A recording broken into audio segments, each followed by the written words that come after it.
Windows 11, new printer installed.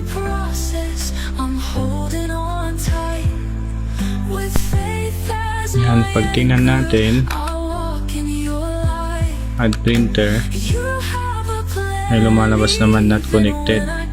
Pero pag kinonect natin, not connected pa rin yung printer. Windows logo, then X, para lumabas itong mga common shortcut key na tayo sa computer management. Then sa computer management service, double click, then services, hanapin natin yung printer spooler pala. Yan, kailangan ito mag-run to sa startup properties o naka-disable. Kailangan ito ay naka-automatic delay start or automatic. Then click natin apply, then okay, right click again, then start.